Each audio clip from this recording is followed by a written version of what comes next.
तो कक्षा 10 के मेरे प्यारे विद्यार्थियों, बहुत बहुत स्वागत है मेरे प्यारे विद्यार्थियों आज के इस नए वीडियो में। बेटा, हम लोग लगातार पद परिचय पाठ के एक एक महत्वपूर्ण बिंदुओं पर चर्चा कर रहे हैं। प्यारे विद्यार्थियों, इसी क्रम में आज हम लोग आप देखेंगे कि कक्षा 10 विषय हिंदी भाषा पाठ पद परिचय और पद परिचय में सर्वनाम की चर्चा करने वाले हैं। और सर्वनाम में बेटा आप देख सकते हैं कि सर्वनाम भाग 1 की चर्चा हम लोग करेंगे। सर्वनाम बिंदु पर संभवतः हमारे 3 वीडियो उपलब्ध होंगे आपको बेटा क्रमशः। तो आज हम लोग सर्वनाम भाग 1 की चर्चा करते हैं और इसमें समझते हैं कि क्या है सर्वनाम, क्या महत्व है सर्वनाम का, किसके स्थान पर सर्वनाम का प्रयोग किया जाता है, कितने भेद हैं सर्वनाम के, क्या नाम है उनके, उन भेदों के नाम क्या क्या हैं। मेरे प्यारे विद्यार्थियों, बहुत ही इंपॉर्टेंट वीडियो होने वाला है आपके लिए, आपके भविष्य के लिए, आपकी कक्षा के लिए, आपके विषय के लिए और आपके लिए। So please concentrate your mind with me. आइए देखते हैं मेरे प्यारे विद्यार्थियों, सर्वनाम की बात करते हैं। यहाँ लिखा हुआ है सर्वनाम। सर्वनाम की 2 परिभाषाएं हमने आपके लिए उपलब्ध कराई है ताकि मेरे प्यारे विद्यार्थियों को कोई दिक्कत ना हो, उनको आसानी से समझ में आ जाए कि क्या है सर्वनाम। देखते हैं। कह रहे हैं कि वाक्यों में संज्ञा की पुनरावृत्ति बचाने के लिए संज्ञा के स्थान पर जिन शब्दों का प्रयोग किया जाता है वे सर्वनाम कहे जाते हैं या कहलाते हैं। एक इंपॉर्टेंट पॉइंट आया है। हिंदी भाषा में, हिंदी व्याकरण में एक दोष होता है, उसको कहते हैं पुनरुक्ति दोष, पुनरोक्ति दोष कहते हैं। पुनरोक्ति दोष का मतलब है पुनर्धन उक्ति। अगर संधि विच्छेद कर दीजिए पुनरोक्ति का तो पुनः धन उक्ति होगा। पुनः धन उक्ति बराबर पुनरोक्ति। पुनः माने फिर से, उक्ति माने कथन, फिर से वही कथन बार बार आप कहेंगे तो वो फिर पुनरुक्त दोष उत्पन्न होता है वाक्य में, सेंटेंस में, वाक्यांश में। फिर वो दोष उत्पन्न होके विषय को की तारतम्यता को, विषय को, उसके महत्व को, सबको खराब कर देता है। इसलिए सबसे इंपॉर्टेंट ये है, यहां कह रहे हैं कि वाक्यों में संज्ञा की पुनरावृत्ति, ये पुनरुक्ति दोष को दूर करने वाला चीज है सर्वनाम। तो संज्ञा की पुनरावृत्ति बचाने के लिए संज्ञा के स्थान पर जिन शब्दों का प्रयोग किया जाता है वे सर्वनाम कहलाते हैं। आप बात को समझ गए होंगे। उदाहरण के माध्यम से मैं आपको समझाता हूं कैसे पुनरुक्ति दोष उत्पन्न होता है। आपने कहा कि मोहन घर से स्टेशन गया, वहां से उसने रेलगाड़ी का टिकट लिया या गाड़ी का टिकट लिया। टिकट लेने के बाद वह गाड़ी में बैठ गया और रात भर की यात्रा करने के बाद दिल्ली पहुंच गया। फिर वहां वह स्टेशन पर उतरा और वहां से फिर अपने गंतव्य स्थान पर चला गया। ये आपको वाक्य, थोड़ा सेंटेंस कितना अच्छा सा लग रहा है।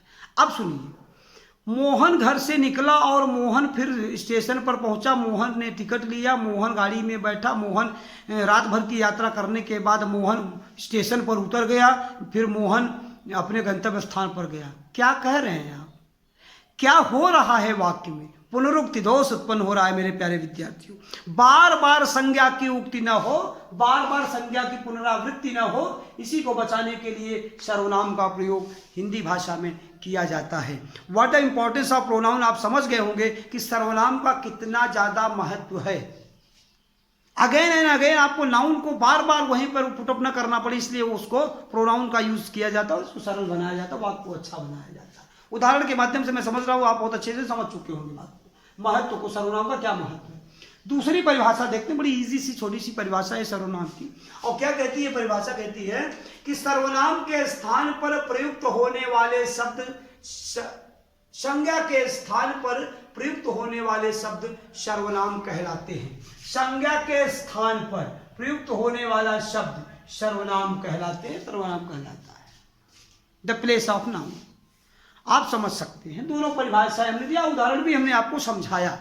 कुछ सर्वनामों के नाम देखते हैं। यहां लिखा है वह, यह, वे, हम, मैं, जो, जिसे, आप, तुम। ये जो शब्द देख रहे हैं ना बेटा, ये सब संज्ञा के स्थान पर प्रयुक्त हो रहा है। ये सब सर्वनाम है, ये सर्वनाम के सब उदाहरण हैं। कोई आपसे पूछे कि 4 सर्वनाम बताइए, 5 सर्वनाम बताइए, फटाफट सर्वनामों को बता दीजिए। इनको जानने के बाद सर्वनाम क्या है, सर्वनाम का महत्व क्या है, सर्वनाम का यूज क्या है, सर्वनाम की परिभाषाएं क्या है, सर्वनाम के उदाहरण क्या हैं, मेरे प्यारे विद्यार्थियों, ये सब जानने के बाद आइए एक स्टेप, एक कदम आगे बढ़ाते हैं और चलते हैं सर्वनाम के भेद की ओर। प्यारे विद्यार्थियों, आप देख सकते हैं सर्वनाम के भेद, और मैंने यहीं पर लिख दिया how many kinds of pronoun, you can say that only 6 kinds of pronouns. सर्वनाम के 6 भेद हैं। सर्वनाम के कितने भेद हैं? 6 भेद हैं। हमने यहाँ काउंटिंग में लिखा है, हम यहाँ पर शब्दों में भी 6 लिख देंगे, आप पढ़ लीजिए। हम यहाँ पर 6 लिख देंगे, आप पढ़ लीजिए। मेरे प्यारे विद्यार्थियों, सर्वनाम के केवल और केवल 6 भेद हैं। एक एक भेदों की चर्चा करेंगे। अगर भेदों में उपभेद निकल आया तो आप घबराएंगे नहीं, मैं आपको बहुत प्यार से, बहुत अच्छे से समझाऊंगा कि भेदों में भी उपभेद कैसे समझा जा सकता है। प्यारे विद्यार्थियों, आइए समझते हैं और देखते हैं। अच्छा, हमें कुछ शिकायत मिली है बच्चों की कि आप एक बार वीडियो देखते हो, समझ में आता नहीं तो आप दोबारा नहीं देखते। भाई, अगर आपको, अब देखो, क्लास, रेगुलर क्लास और वीडियो में क्या अंतर है? रेगुलर क्लास और वीडियो में अंतर ये है कि डायरेक्टली आप सर्वनाम, जो मान लीजिए कोई टॉपिक चल रहा है क्लास में, डायरेक्टली आप पूछ सकते हो, बता सकते हो, आपको नहीं समझ में आया फिर से पूछ सकते हो, बार बार पूछ सकते हो। लेकिन वीडियो में क्या हो सकता है? वीडियो में ये कम से कम ये तो हो सकता है, आप डायरेक्टली मुझसे नहीं पूछ सकते, लेकिन कम से कम इतना तो हो सकता है, you can watch again and again और वीडियोस।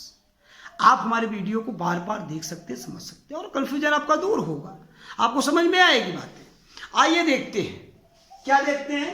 काइंड्स की बात करते हैं, भेद की बात करते हैं। मैंने kinds of pronoun, you can say that here is only 6 kinds of pronouns. सर्वनाम के 6 भेद हैं, चर्चा करते हैं। एक एक भेदों की बात तब करेंगे जब 6 भेदों के नाम जान लेंगे। और पहला नाम आता है पुरुषवाचक सर्वनाम, दूसरा है निजवाचक सर्वनाम, तीसरा है निश्चयवाचक सर्वनाम, अनिश्चयवाचक सर्वनाम, संबंधवाचक सर्वनाम, और ये है प्रश्नवाचक सर्वनाम। मेरे प्यारे विद्यार्थी, 6 भेद हैं। फिर से एक बार नामों को जानते हैं। पुरुषवाचक सर्वनाम, निजवाचक सर्वनाम, निश्चयवाचक सर्वनाम, अनिश्चयवाचक सर्वनाम, संबंधवाचक सर्वनाम, और ये है प्रश्नवाचक सर्वनाम। आज हम चर्चा करते हैं पुरुषवाचक सर्वनाम की, क्योंकि जब पुरुषवाचक सर्वनाम की हम चर्चा करेंगे तो आप बेटा आप देखोगे कि पुरुषवाचक सर्वनाम के भी 3 उपभेद हैं। और वो भेद कैसे हैं, कौन कौन से हैं, आइए समझते हैं बात को कि क्या है पुरुषवाचक सर्वनाम। बड़ी ही विस्तृत, आप इसको परिभाषा नहीं कह सकते, इसको मैंने समझाने के लिए आपको थोड़ा सा विस्तृत 4 से 5 लाइन में लिखा हुआ है, और समझते हैं धीरे धीरे हम लोग क्या चीजें हैं ये। कहते हैं कि जब हम बातचीत करते हैं तो कोई ना कोई श्रोता हमारे सामने अवश्य होता है। भाई, दीवारों से तो बात नहीं हो सकती ना। हम भी अगर बात कर रहे हैं वीडियो में तो हम ये मानकर बात कर रहे हैं कि my students are present from my in front of me, मेरे सामने मेरे बच्चे उपस्थित हैं, मैं अपने उन बच्चों के लिए मेहनत कर रहा हूँ, मैं अपने बच्चों के लिए परिश्रम कर रहा हूँ, ये मानकर कि मेरे बच्चे मेरे सामने उपस्थित हैं। तो मेरे प्यारे बच्चों, समझने की कोशिश करें। यह क्या कह रहा है? वाक्य कह रहा है कि जब हम बातचीत करते हैं, जब हम क्या करते हैं? बातचीत करते हैं, तो कोई न कोई श्रोता या सुनने वाला हमारे सामने अवश्य होता है। कभी तो हम अपने बारे में बात करते हैं, हम अपने बारे में बात करते हैं। फिर क्या करें? कभी सामने वाले श्रोता के बारे में बात करते हैं। ध्यान दीजिएगा, कभी हम अपने बारे में बात करते हैं, कभी श्रोता, सामने वाले अर्थात सुनने वाले श्रोता के बारे में बात करते हैं, और कभी हम तीसरे व्यक्ति के बारे में बात करते हैं। प्यारे विद्यार्थियों, मैंने अभी इतना ही तो आपको समझाया कि जब हम 2 लोग बात करते हैं, 4 लोग बात करते, कोई भी हो, कितने भी लोगों के बीच में आप बात करिए, जब हम बात करते हैं तो वहाँ वो वक्ता हम हैं, श्रोता सुनने वाला है। और कभी कभी हम लोग ऐसे लोगों के भी बारे में बात होगी, हम अपने बारे में बात करते हैं, कभी हम सामने वाले सुनने वाले के बारे में बात करते हैं, और कभी कभी हम तीसरे के बारे में बात करते हैं। ज़्यादातर इसके एग्जाम्पल्स आपको मिल जाएंगे जो पॉलिटिशियंस स्पीच देते हैं, तो अपने बारे में बताएंगे, आपकी विशेषताएं बताएंगे, ये आप ही देवी हो, आप ही देवता, आप ही सब भविष्य निर्माता हो, तमाम बातें बताएंगे। तो अपने बारे में भी लीडर्स बोलते हैं, आपको श्रोता के बारे में भी बोलते हैं, ऑडियंस के बारे में भी, और देन विपक्ष पार्टी के नेता के बारे में बोलते हैं। तो आप बात को समझ गए होंगे कि वक्ता बोलने वाला अपने बारे में कभी कभी बात करता है, कभी सुनने वाले के बारे में बात करता है, और कभी वो दोनों मिलकर किसी तीसरे वाले के बारे में बात करते हैं जो वहां उपस्थित नहीं होता है। ध्यान से देखेंगे, सुनेंगे आप लोग। तो व्यक्ति के बाद तीसरे व्यक्ति के बारे में बात करते हैं जो वहां उस समय उपस्थित नहीं होता। तीसरा, ऐसी स्थिति में इन तीनों हुई व्यक्तियों या पुरुषों, कौन कौन, बोलने वाले, सुनने वाले तथा जो वहां उपस्थित नहीं है, के लिए जिन सर्वनाम शब्दों का प्रयोग करते हैं वे पुरुषवाचक सर्वनाम कहे जाते हैं या कहलाते हैं, पुरुषवाचक सर्वनाम कहलाते हैं। ध्यान दीजिएगा मेरे प्यारे विद्यार्थियों, दो बोलने वाले लोग, बोलने वाला अपने बारे में बात कर रहा है, पुरुषवाचक सर्वनाम है। बोलने वाला सुनने वाले के बारे में बात कर रहा है, पुरुषवाचक सर्वनाम है। दोनों मिलकर किसी तीसरे व्यक्ति के बारे में बात कर रहे हैं तो पुरुषवाचक सर्वनाम है। अब ये जो तीनों के बारे में है, वहां कह रहे पुरुषवाचक सर्वनाम के भी तीन भेद है। तीन भेद, कितने भेद? तीन भेद, 3 काइंड्स ऑफ। ये तीन भेद है किसके? पुरुषवाचक सर्वनाम के।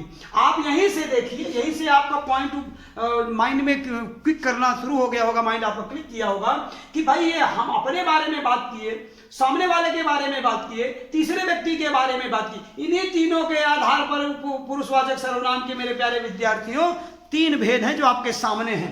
पहला कौन सा है? उत्तम पुरुष, दूसरा मध्यम पुरुष, तीसरा अन्य पुरुष। बात को समझने की कोशिश करिए मेरे प्यारे विद्यार्थियों। बोलने वाला अपने बारे में बात कर रहा है, उत्तम पुरुष है। बोलने वाला सुनने वाले श्रोता के बारे में बात कर रहा है, मध्यम पुरुष है। और अगर दोनों मिलकर किसी तीसरे के बारे में बात करें तो वो तीसरा जो है वो अन्य पुरुष हुआ। उत्तम पुरुष, मध्यम पुरुष और अन्य पुरुष। ध्यान देंगे आप लोग। आइए देखते हैं। उत्तम पुरुष, वक्ता या बोलने वाला, यही जो है उत्तम पुरुष है। उत्तम पुरुष कौन है? वक्ता या बोलने वाला, ये उत्तम पुरुष है। और किन सर्वनामों का प्रयोग वो करता है देखिए ध्यान से। मैं, मेरा, मुझे, हम, हमारा, हमको आदि।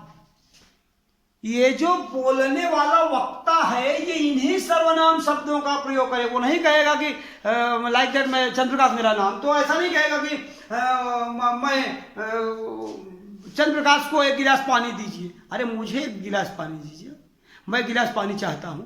या क्या वो बोलेगा कि चंद्रप्रकाश एक गिलास पानी चाहता है? ऐसा नहीं बोलेगा मेरे प्यारे विद्यार्थी। क्यों? क्योंकि सर्वनाम का इसीलिए तो स्थान पर दिया गया कि पुनरुक्त दोष न उत्पन्न हो।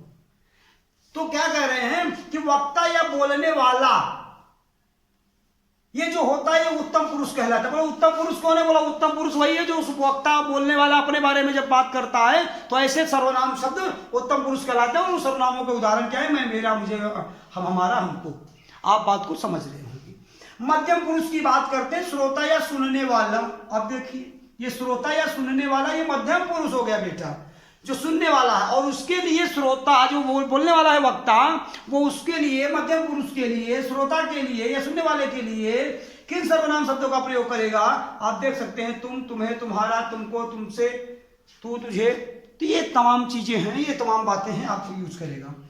अन्य पुरुष की बात अगर करें तो अन्य पुरुष कौन है? वो अनुपस्थित या तीसरे के लिए अन्य पुरुष की बात की जाती है।